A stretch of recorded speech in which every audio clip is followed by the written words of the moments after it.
All right, so we are talking about names, and this book is the best name book there ever was. It's Chrysanthemum by Kevin Henkes. Chrysanthemum. The day she was born was the happiest day in her parents' lives. "She's perfect," said her mother. "Absolutely," said her father. And she was. She was absolutely perfect. "Her name must be everything she is," said her mother. "Her name must be absolutely perfect," said her father. And it was. Chrysanthemum. Her parents named her Chrysanthemum. Chrysanthemum grew and grew and grew. And when she was old enough to appreciate it, Chrysanthemum loved her name. She loved the way it sounded when her mother woke her up. She loved the way it sounded when her father called her for dinner. And she loved the way it sounded when she whispered it to herself in the bathroom mirror. Chrysanthemum, chrysanthemum, chrysanthemum.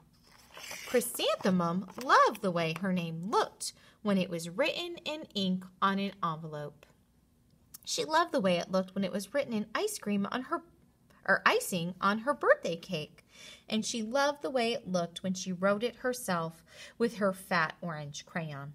Chrysanthemum, chrysanthemum, chrysanthemum. Chrysanthemum thought her name was absolutely perfect, and then she started school. On the first day, Chrysanthemum wore her sunniest dress and her brightest smile, and she ran all the way to school. "Hooray," said Chrysanthemum, "school." But when Mrs. Chud took roll call, everyone giggled upon hearing Chrysanthemum's name. Listen to the names. Dawn, Eve, Lois, Al, Les, Kay, Max, Sue, Bill, Pat, Tom, Sam, Ken, Joe, Rita, Victoria. Chrysanthemum. "It's so long," said Joe. "It scarcely fits on your name tag," said Rita. "I'm named after my grandmother," said Victoria. "You're named after a flower." Chrysanthemum wilted. She did not think her name was absolutely perfect. She thought it was absolutely dreadful. The rest of the day was not much better. During nap time, Victoria raised her hand and informed Mrs. Chud that Chrysanthemum's name was spelled with 13 letters. "That's exactly half as many letters as there are in the entire alphabet," Victoria explained. "Thank you for sharing that with us, Victoria," said Mrs. Chud. "Now put your head down." "If I had a name like yours, I'd change it," Victoria said, as the students lined up to go home. "I wish I could," thought Chrysanthemum miserably.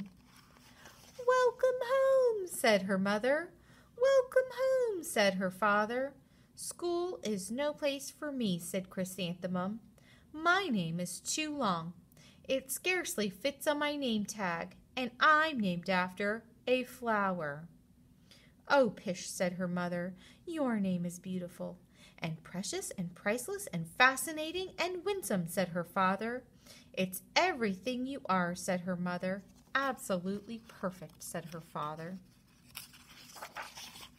Chrysanthemum felt much better after her favorite dinner, macaroni and cheese with ketchup, and an evening filled with hugs and kisses and parcheesi. That night, Chrysanthemum dreamed that her name was Jane. It was an extremely pleasant dream, probably because it's a very beautiful name. The next morning, Chrysanthemum wore her most comfortable jumper. She walked to school as slowly as she could. She dragged her feet in the dirt. "Chrysanthemum, chrysanthemum, chrysanthemum," she wrote. "She even looks like a flower," Victoria said, as Chrysanthemum entered the playground. "Let's pick her," said Rita, pointing. "Let's smell her," said Joe. Chrysanthemum wilted. She did not think her name was absolutely perfect. She thought it was absolutely dreadful. The rest of the day was not much better.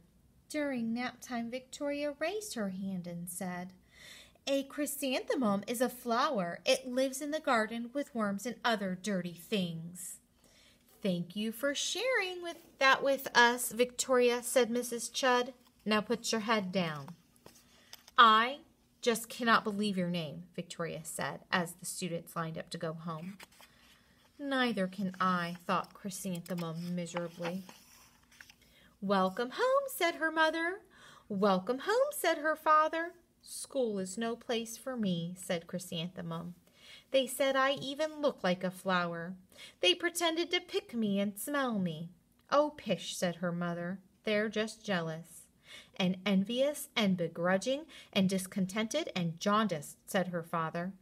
"Who wouldn't be jealous of a name like yours?" said her mother. "After all, it's absolutely perfect." Chrysanthemum felt a trifle better after her favorite dessert, chocolate cake with buttercream frosting, and another evening filled with hugs and kisses and parcheesi. That night Chrysanthemum dreamed that she really was a chrysanthemum. She sprouted leaves and petals. Victoria picked her and plucked the leaves and petals one by one until there was nothing left but a scrawny stem. It was the worst nightmare of Chrysanthemum's life. Chrysanthemum wore her outfit with 7 pockets the next morning. She loaded the pockets with her most prized possessions and her good luck charms. Chrysanthemum took the longest route possible to school.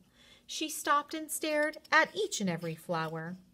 "Chrysanthemum, chrysanthemum, chrysanthemum," the flower seemed to say. That morning, the students were introduced to Mrs. Twinkle, the music teacher. Her voice was something out of a dream, as was everything else about her. The students were speechless. They thought Mrs. Twinkle was an indescribable wonder.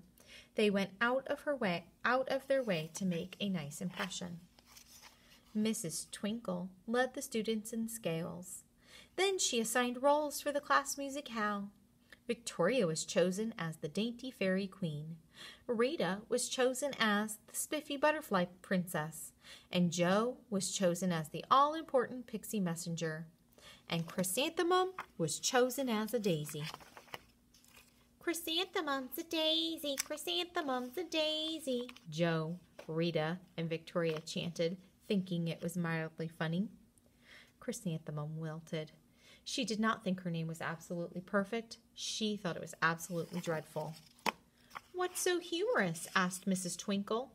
"Chrysanthemum," was the answer. "Her name's so long," said Joe. "It scarcely fits on her name tag," said Rita, pointing.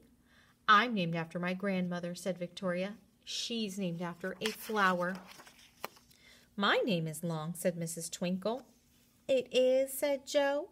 "My name would scarcely fit on a name tag," said Mrs. Twinkle. "It would," said Rita, pointing. "And," said Mrs. Twinkle, "I'm named after a flower, too." "You are," said Victoria. "Yes," said Mrs. Twinkle. "My name is Delphinium. Delphinium Twinkle. And if my baby is a girl, I'm considering Chrysanthemum as a name. I think it's absolutely perfect." Chrysanthemum could scarcely believe her ears. She blushed, she beamed, she bloomed. "Chrysanthemum, chrysanthemum, chrysanthemum." Joe, Rita, and Victoria looked at Chrysanthemum longingly.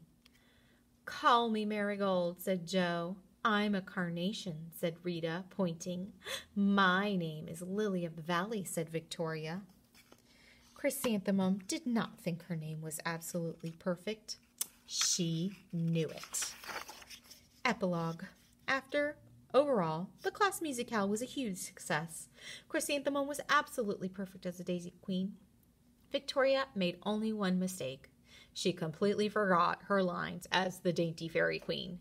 And Chrysanthemum thought it was wildly funny. She giggled throughout the entire dance of the flowers And eventually, Mrs. Twinkle gave birth to a healthy baby girl, and of course, she named her Chrysanthemum.